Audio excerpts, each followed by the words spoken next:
எப்போதும் அவரையே, சாய்பாபாவையே நினைவூட்டிக் கொள்ளுங்கள். ஏனெனில் அனைவருக்கும் நன்மை செய்யும் கவனத்தால் கவரப்பட்டு ஆத்மாவிலேயே உறைந்து நின்றார். வாழ்வு சாவு என்னும் புதிரை விடுவிக்கும் வழி அவரை மனத்தில் இருத்திக் கொள்வது மட்டுமே. சாதனைகளுக்குள்ளேயே இதுதான் மிக மிக எளியதும் சிறந்ததுமான சாதனையாகும். ஏனெனில் அது எவ்வித செலவையும் உள்ளடக்காதது. இங்கு ஒரு சிறு முயற்சி பெரும் பரிசுகளை கொணர்கிறது. நமது புலன்கள் எல்லாம் நல்ல முறையில் இருக்கும் தோறும் நிமிடத்திற்கு நிமிடம் இந்த சாதனையை பழக வேண்டும். மற்ற எல்லா தேவைகளுமே வெற்று தோற்றமே. குருவே ஒரே கடவுள்.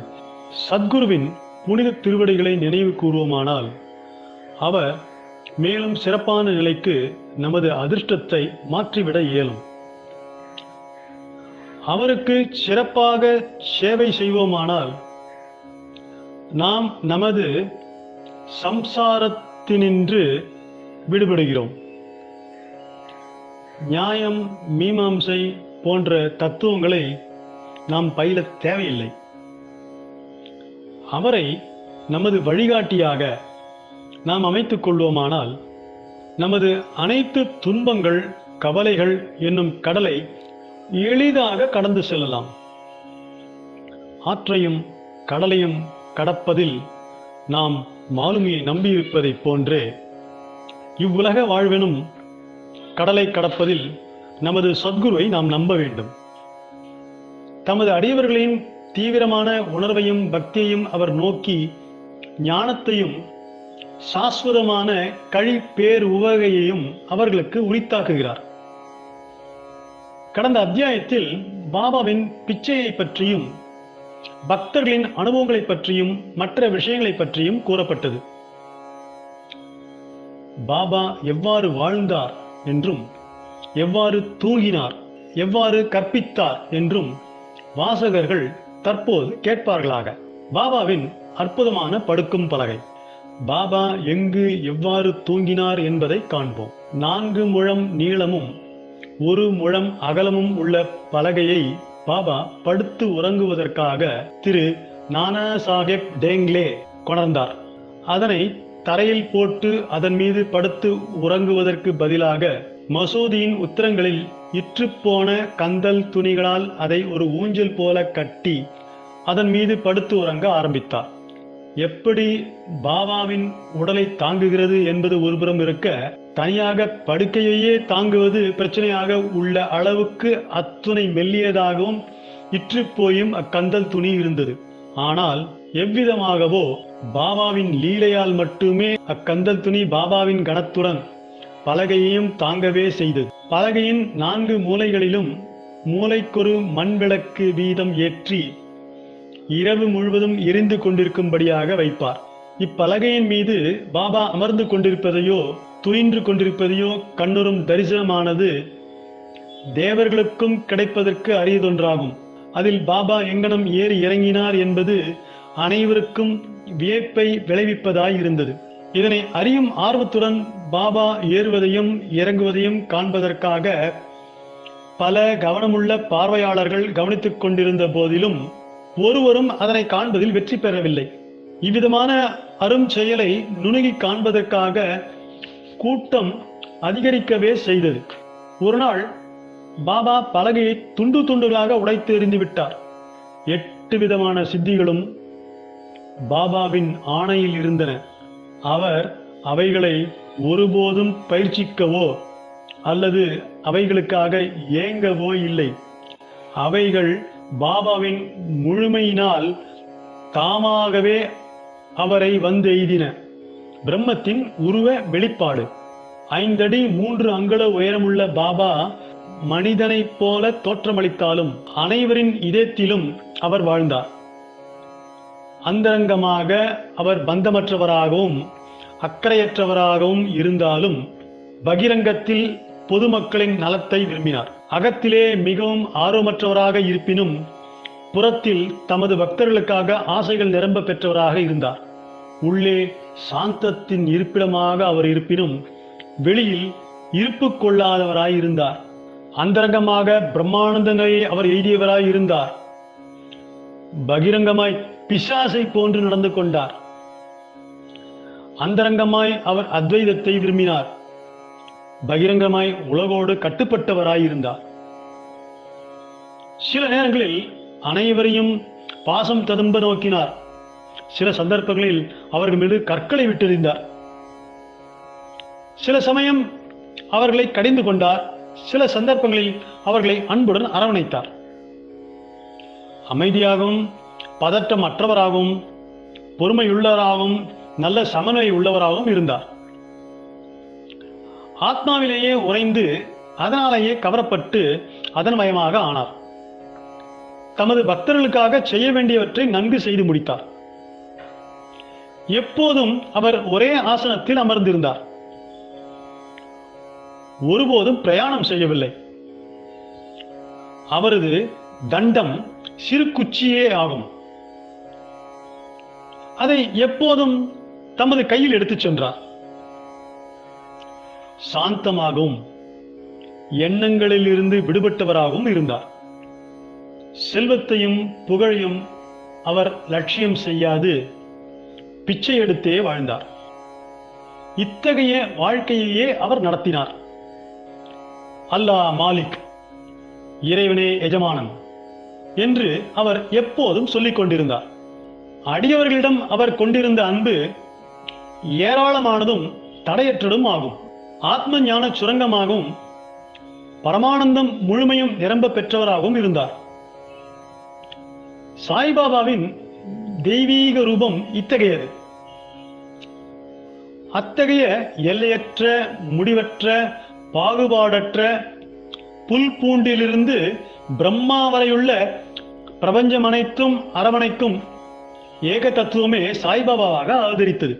உண்மையில் தகைமையும் நல்ல அதிர்ஷ்டமும் பெற்று மக்கள் தங்கள் கைகளில் இந்த பொக்கிஷ புதையலை பெற்றனர். சாய்பாபாவின் உண்மையான மதிப்பை அறியாதவர்கள்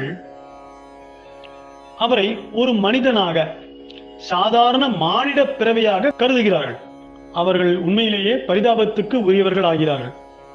பாபாவின் சீரடி வாசமும் பிறந்த ஆண்டு பற்றிய அனுமானமும் சாய்பாபாவின் சரியான பிறந்த நாளையும் அவரது பெற்றோரையும் ஒருவரும் அறியார்கள். அவரது சீரடி வாசத்தில் இருந்து அதை ஏறக்குறைய தீர்மானிக்கலாம். அவர் 16 வயது பையனாக இருக்கும் போது முதலில் சீரடிக்கு வந்தார். 3 ஆண்டுகள் அங்கு தங்கியிருந்தார். பின்னர் திடீரென்று சில காலம் மறைந்து விட்டார். சிறிது காலத்துக்கு பின் நைஜாம் அவுரங்காபாத்துக்கு அருகில் 20 வயது நிரம்பி இருக்கும் போது தோன்றினார். மீண்டும் ஷீரடிக்கு சாந்த் பாட்டீலின் கல்யாண கோஷ்டியுடன் திரும்பினார். பின்னர் தடையற்ற 60 ஆண்டுகள் அவர் ஷீரடியில் வாழ்ந்தார். அதற்கு பின்னர் 1918ஆம் ஆண்டில் மகாசமாதி அடைந்தார். இதிலிருந்து பாபாவின் பிறந்த வருடம் ஏறக்குறைய 1838 இருக்கலாம் என்று கூற இயலும். பாபா மேற்கொண்ட பணியும் உபதேசமும். முனிவர் ராம்தாஸ் 1608 முதல் 1681 வரை 17ஆம் நூற்றாண்டில் செழித்தோங்கி விளங்கினார். பசுக்களையும் அந்தணர்களையும் யவனர்களிடமிருந்து மொகலாயர்களிடமிருந்து காப்பாற்றுதல் என்னும் தான் மேற்கொண்ட குறிக்கோள் பணித்திட்டத்தை பெருமளவிற்கு நிறைவு செய்தார். ஆனால் அவருக்கு 2 நூற்றாண்டுகளுக்கு பின்னர் இரு வகுப்பினர்களுக்குள்ளும் மீண்டும் இந்து முஸ்லிம்களுக்குள் வேற்றுமை அதிகரித்து அந்த பாதாள பள்ளத்தினை இணைக்கும் பாலமாக சாய்பாபா விஜயம் செய்தார். அனைவருக்கும் அவர் தம் நிரந்தரமான உபதேசத்தின் உட்கருத்து இவ்வாறு ஆனதாகும்.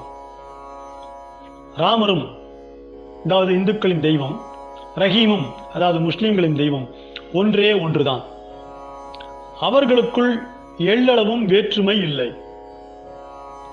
பின்னர் ஏன் அவர்களின் அடியவர்கள் சச்சரவு புரிந்து தங்களுக்குள் சண்டையிட்டுக் கொள்கின்றனர்? கள்ளங்கபட அறியாத மக்களாகிய நீங்களும் குழந்தைகளைப் போல் கைகள் கோர்த்து இரு வகுப்பினரையும் ஒன்றாக இணைத்து விவேகத்துடன் நடந்து கொள்ளுங்கள். இங்கனமாக உங்களது குறிக்கோளாகிய தேசிய ஒற்றுமையை நீங்கள் ஈட்டப் பெறுவீர்கள். போராடி வாதாடுதல் நன்றன்று, எனவே விவாதிக்க வேண்டாம், மற்றவர்களுடன் போட்டி போட வேண்டாம். எப்போதும் உங்களது அக்கறையினையும் நலத்தினையுமே கருத்தில் கொள்வீர்களாக. கடவுள் உங்களை காப்பாற்றுவார். யோகம், தியாகம், தவம், ஞானம் என்பன கடவுளை அறியும் நெறிகள். இந்த வழிகள் எதிலேனும் ஒன்றின் மூலம் நீங்கள் இதில் வெற்றி பெற இயலாவிடில் உங்கள் பிறப்பு வீணேயாகும். யாரேனும் ஏதாவது தீமையை உங்களுக்கு செய்வானாயில் அதற்காக பழிக்கு பழி வாங்காதீர்கள். நீங்கள் ஏதேனும் செய்ய இயலுமானால் பிறருக்கு சிறிது நன்மைகளை செய்வீராக. இது அனைவருக்கும் சாய்பாபா அளித்த உபதேச சுருக்கம்.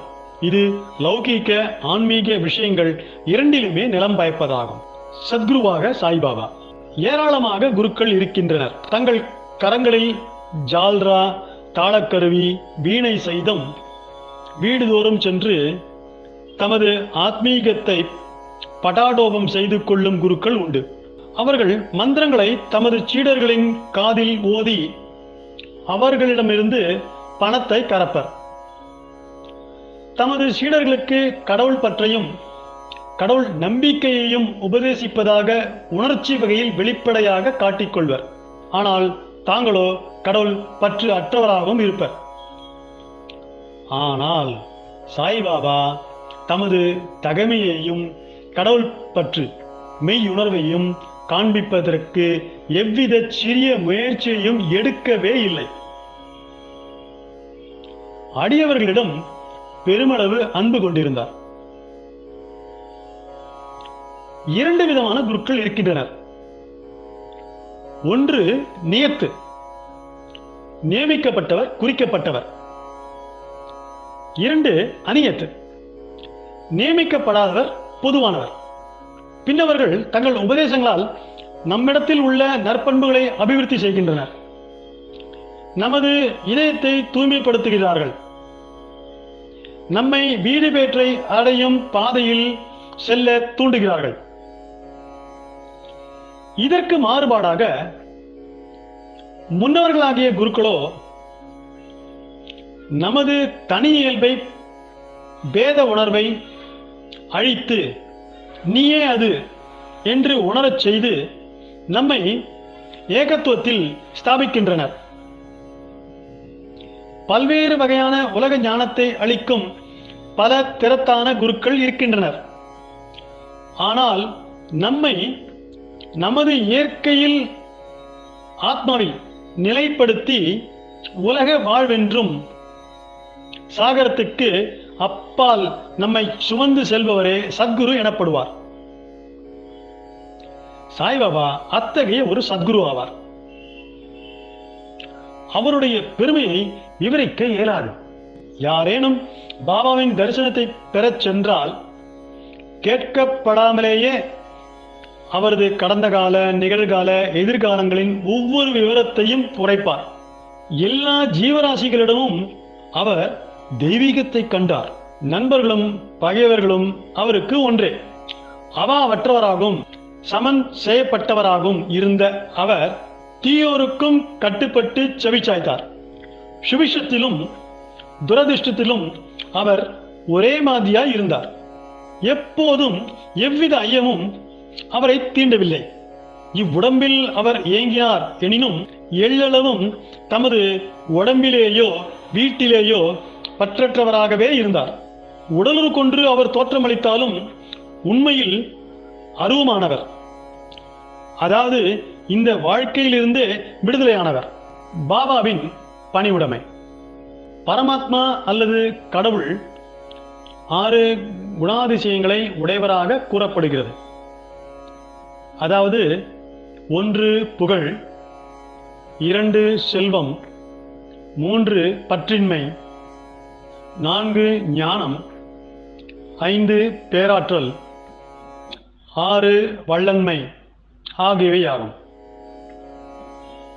பாபா இவை அனைத்தையும் தன்னிடத்தில் உடையவராக விளங்கினார். இவ்வுடம்பில் அடியவர்களுக்காக அவதரித்தார். அவரது அருளும் அன்பும் அதிசயத்தக்கவை. ஏனெனில் தமது அடியவர்களை தம்மிடம் ஈர்த்து இழுத்தார். இல்லாவிடில் யார்தான் அவரை அறிந்திருக்க இயலும்?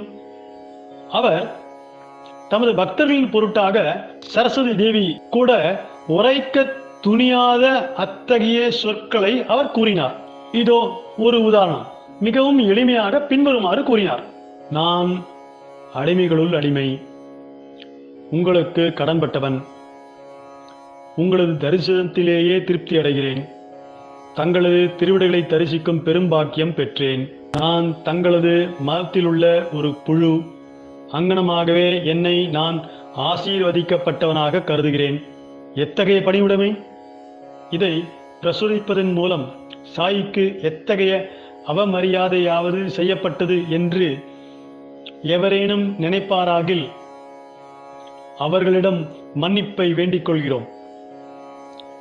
இதற்கு பிராயச்சித்தமாக பாபாவின் நாமத்தை பாடி ஜபிப்போமாக. பாபா வெளிப்படையாக உணர்ச்சி நுகர்வு கூறு பொருள்களால் மகிழ்பவர் போல் தோன்றினாலும் அவருக்கு அவைகளில் எள்ளளவும் தனிச்சுவை திறமில்லை. அவைகளை மகிழ்ந்து அனுபவிக்கும் பிரஞ்ஞை கூட இருந்ததில்லை. அவர் உண்டார் எனினும் சுவை அறியவில்லை. பார்த்தார் எனினும் பார்த்தவைகளில் அவர் எவ்வித விருப்பையும் உணர்ந்திருக்கவில்லை. காம உணர்வுகளை பற்றி கருதுங்கால் அவர் ஹனுமானை போன்ற பூர பிரம்மச்சாரியாவார். எதன்பாலும் பற்றற்றவராக இருந்தார். அவரே தூய உணர்வுகளின் திரளாகவும் ஆசை, கோபம் மற்ற உணர்ச்சிகள் அடங்கி அமைதியுறும் இடமாகவும் திகழ்ந்தார். சுருக்கமாக அவர் அவாவற்றவர், கட்டற்றவர், முழு நிறைவானவர். இக்கூற்றை சித்தரிக்கும் வகையில் ஒரு அதிசய நிகழ்ச்சியை கூறலாம். ஷீரடியில் நானாவல்லி என்ற பெயரில் தனிப்போக்குள்ள ஒரு விசித்திரமான மனிதன் ஒருவன் இருந்தான். அவன் பாபாவின் வேலைகளையும் காரியங்களையும் கவனித்து வந்தான். ஒருமுறை அவன் ஆசனத்தில் அமர்ந்திருந்த பாபாவிடம் சென்று தான் அதில் உட்கார வேண்டியிருப்பதால் பாபாவை எழுந்திருக்கும்படி கூறினான். பாபா உடனடியாக எழுந்திருந்து தாம் அமர்ந்திருந்த ஆசனத்தை காலி செய்தார். அதில் அவன் அமர்ந்து கொண்டான். சிறிது நேரம் அமர்ந்திருந்த பின்னர் அவன் எழுந்திருந்து பாபாவை அமர்ந்து கொள்ள சொன்னான். பாபா ஆசனத்தில் அமர்ந்தார். பிறகு அவன் பாபாவின் பாதங்களில் விழுந்து நமஸ்கரித்து விட்டு சென்று விட்டான். தாம் அதிகாரம் செலுத்தப்பட்டதிலும் வெளியேற்றப்பட்டதிலும் பாபா எள்ளளவும் வருத்தமடையவில்லை. இந்த நானாவல்லி பாபா மகாசமாதி எய்திய 13வது நாள் தானும் காலமாகும் அந்த அளவிற்கு பாபாவை நேசித்தான். புறத்தில் சாய்பாபா சாதாரண மனிதர் போன்று நடித்தாலும் அவரது செய்கைகள் அவரது அசாதாரண புத்தி சாதுரியத்தையும் திறமையையும் காண்பித்தன.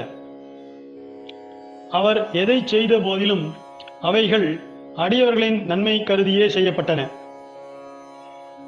தமது அடியவர்களுக்காக சுவாச நியமத்தையோ அல்லது எத்தகைய வழிபாட்டு முறைகளையோ அவர் வகுத்து உரைக்கவில்லை. அல்லது எவ்வித மந்திரத்தையும் எவர் காதிலும் அவர் ஓதவில்லை. எல்லா புத்திசாலித்தனத்தையும் விட்டொழித்துவிட்டு எப்போதும் சாய் சாய் என்று ஞாபகம் ஊட்டிக் கொள்ளும்படியும் அவர்களிடம் கூறினார். இதை செய்வீர்களானால் உங்களது கட்டுக்கள் எல்லாம் விடுபட்டு விடுதலை அடைவீர்கள் என்று உரைத்தார். 5 நெருப்புகளிடையே அமர்தலும் யாகங்களும் பாராயணங்களும் அஷ்டாங்க யோகங்களும் அந்தணர்களால் மட்டுமே இயலுவதாகும். மற்றைய வகுப்பினருக்கு அவைகளால் எவ்வித பலனும் இல்லை. மனத்தின் தொழில் நினைப்பதாகும். எண்ணமின்றி அது ஒரு நிமிடம் இருக்க முடியாது. புலன் உணர்விற்கு சார்பான பொருளை அதற்கு நீங்கள் அளித்தால் அதை பற்றி நினைக்கும். அதற்கு குருவை அளித்தால் அது குருவை பற்றி எண்ணமிடும். நீங்கள் மிக்க கவனத்துடன் சாயின் பெருமையையும் பேராற்றலையும் கேட்டீர்கள். இதுவே சாயினுடைய இயற்கையான நினைவூட்டிக் கொள்ளுதலும் வழிபாடும் கீர்த்தனையும் ஆகும். மேலே கூறப்பட்ட மற்ற சாதனைகளைப் போன்று இக்கதையை கேட்பது என்பது அவ்வளவு கடினமானது அல்ல. இக்கதைகள் சம்சாரம் என்னும் அதாவது உலக வாழ்க்கை பயத்தை அழித்து உங்களை ஆத்மீக பாதையில் அழைத்து செல்கின்றன. எனவே இக்கதைகளை கவனத்துடன் கேளுங்கள், அவைகளை தியானியுங்கள், அவைகளை ஜீரணித்துக் கொள்ளுங்கள். இம்முறை பின்பற்றப்பட்டால் அந்தணர்கள் மட்டுமன்று, பெண்ணினமும் கீழ்குலத்தாரும் தூய்மை அடைந்து புனிதமடைவர். நீங்கள் உங்களது உலக கடமைகளை செய்து கொண்டோ கவனித்துக் கொண்டோ இருக்கலாம். ஆனால் உங்களது மனத்தை சாயிக்கும் அவரின் கதைகளுக்கும் அழைத்து விடுங்கள். பின்னர் அவர் உங்களை ஆசீர்வதிப்பது நிச்சயமாகும்.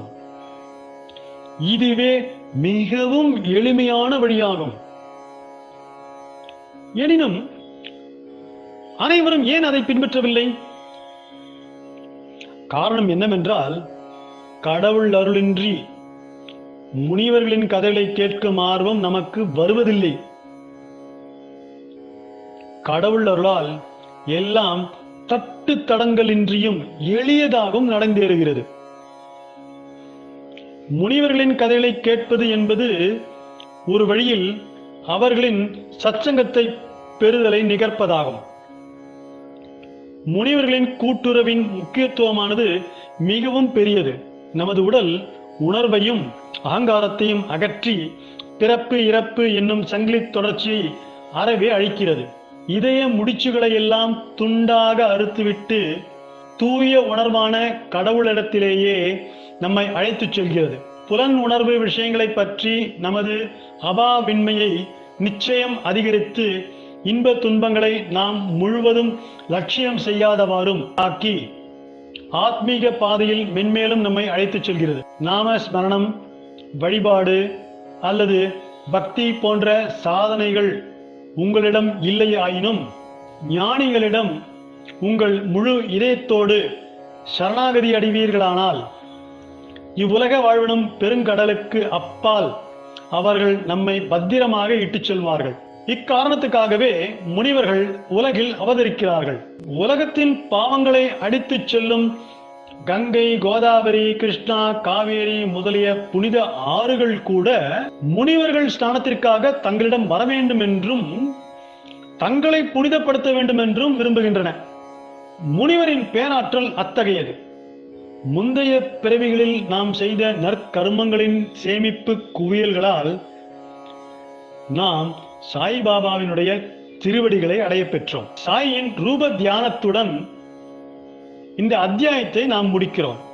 அத்தகைய சுந்தரமான அழகு படைத்த சாயி மசூதியின் விளிம்பில் நின்று கொண்டு உதியை ஒவ்வொரு பக்தருக்கும் அவரவர் நன்மையை கருத்தில் கொண்டு விநியோகித்துக் கொண்டு இருக்கிறார். இவ்வுலகை வெறுமையாக கருதி பரமானந்தத்திலேயே எப்போதும் திளைத்துக் கொண்டிருக்கும் அவர் முன்னால் கீழே விழுந்து வணங்குகிறோம். ஸ்ரீ சாயியை பணிக. அனைவருக்கும் சாந்தி நிலவட்டும். என் அன்பு குழந்தையே, என் வார்த்தைகளை நீ அடிக்கடி கேட்க, வாழ்வாங்கு வாழ இந்த சேனலை சப்ஸ்கிரைப் செய்து கொள். அல்லாஹ் மலிக்.